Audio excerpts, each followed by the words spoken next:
Hindi po madali ang ating pinagdaraanan nitong mga nakaraang buwan. Sa tunay po na may mga sandaling kailangan mong pumili kung ano ang tama kahit hindi po ito ang pinakamadali. Hindi po pwedeng puro away na lang.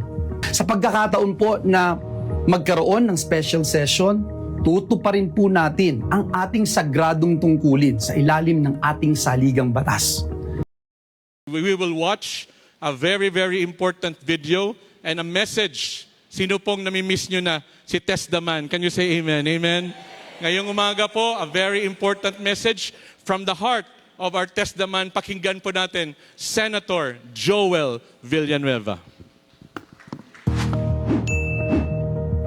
Maganda at mapagpalang araw po sa ating lahat.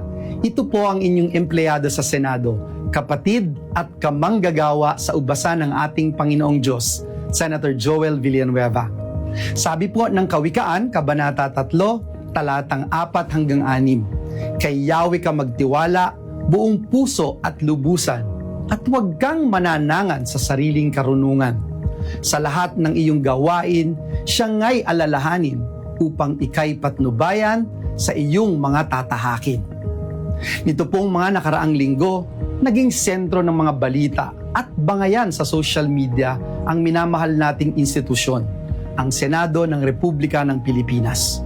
Nag-ugat po ang mga kaguluhan sa magkasunod na pagpapalit ng liderato ng Senado noong May 11 at June 3. Sa kaliwat kanang issue tungkol sa Senado at sa mga problema ng bansa, tinatanong po ng ating mga kababayan, saan ba tayo kakampi? May mga nagpapakalat po ng mga kung ano-anong social media post at haka-haka tungkol po sa atin. At tila po ba, pilit tayong inilalagay sa gitna ng mga nag-uumpugang bato. Ano man po ang estado ng politika sa bansa, malinaw na malinaw po sa atin ang ating kausa. Dahil po sa inyong mga panalangin, pag-aayuno, lalo pong tumitibay ang ating paninindigan na lumaban lamang para sa katotohanan, para sa katarungan, at para sa katwiran. Bilang aking pamilya sa JIL at kaisa niyo po sa pananampalataya, nais ko pong magbukas ng aking puso sa inyo. Hindi po madali ang ating pinagdaraanan nitong mga nakaraang buwan. Saksi po kayo sa mga galaw ng kaaway laban sa atin. Tunay po na may mga sandaling kailangan mong pumili kung ano ang tama kahit hindi po ito ang pinakamadali. Para po sa akin, malinaw na malinaw ang sagot. Higit po sa politika, ang pananagutan ko po ay tanging sa Diyos at taong bayan. Dumaraan po tayo ngayon ang ating bansa sa sunod-sunod at patong-patong ng mga problema at pagsubok. Hindi pa nga po tayo lubos na nakakabangon mula po sa matinding pagsirit ng presyo ng produktong petrolyo. Dulot po ito ng digmaan sa Middle East. Patuloy po na bumabagsak ang halaga ng piso laban sa dolyar na lalo pa pong nagpapahirap sa ating mga kababayang Pilipino. Patuloy po na tumataas ang presyo ng mga pangunahing bilihin na direkta pong nagpapasakit sa bulsa ng ating mga kababayan.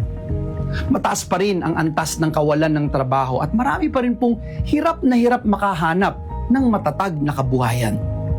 Nananatili po ang banta ng isang Super El Nino na maaari daw pong magpalala ng kalagayan ng ating bansa. At ngayon nga po, isa na namang matinding dagok ang tumama sa ating bayan matapos yanigin ng 7.8 magnitude na lindol ang maraming bahagi ng Mindanao na nagdulot po ng pangamba at panganib sa libu-libong pamilyang Pilipino. Kailangan na po ang agarang tulong ng ating mga kababayan, ating mga kapatid sa Mindanao. Ang nakakalungkot po, hindi po makapagtrabaho ng maayos ang Senado. Hindi lang po dahil sa issue ng liderato, kundi dahil sa mga lockdown at patuloy na banta sa seguridad di umano ng ating institusyon. Naiipit po ang mga kawani ng Senado na nais lamang pong makapagtrabaho.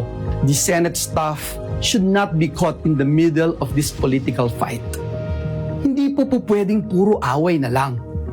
Bilang mga lingkod bayan, prioridad po natin dapat ang siguruhin na patuloy na nagtatrabaho ang bawat isa sa atin, lalo na ang Senado, para po sa ating mga kababayan. Sa pagkakataon po na magkaroon ng special session, tutuparin po natin ang ating sagradong tungkulin sa ilalim ng ating saligang batas. We will be there. Una po, maghahain tayo ng resolusyon para matiyak na may sapat na pondo para sa relief, rehabilitation at muling pagbangon ng mga lugar na tinamaan ng lindol sa parte ng Mindanao. Kailangan pong malaman agad ng mga ahensya kung ano nga po ba at gaano kalaking tulong ang kailangan ng bawat komunidad at pamilyang Pilipino. Pangalawa, isusulong po natin ang mga pinakakailangang mga panukalang batas, lalo na po yung mga panukalang nasa huli na at ikatlong pagbasa. Ikatlo, bibigyan katiyakan po natin ang ating mga kapwa lingkod bayan na naghihintay ng confirmation ng kanilang mga appointment, lalo na po ang mga opisyal ng ating sandatahang lakas. Mga kapwa kong manggagawa sa ubasan ng Panginoon, hindi po ito panahon ng kampihan. Kapag may kababayan po tayong nangangailangan, tungkulin po nating tumugon at maglingkod. Noon hanggang ngayon, klaro po sa atin, klarong-klaro po sa atin ang dahilan kung bakit tayo narito bilang lingkod bayan. Klaro po sa atin kung bakit tayo ay dinala ng Diyos sa posisyon na ito. Tungkulin po nating protektahan ang ating institusyon at unahin ang kapakanan ng ating mga kababayan. Higit po sa lahat, patuloy po tayong maninindigan para sa Diyos at para sa bayan. Maraming salamat po at pagpalain tayong lahat ng ating Panginoong Diyos.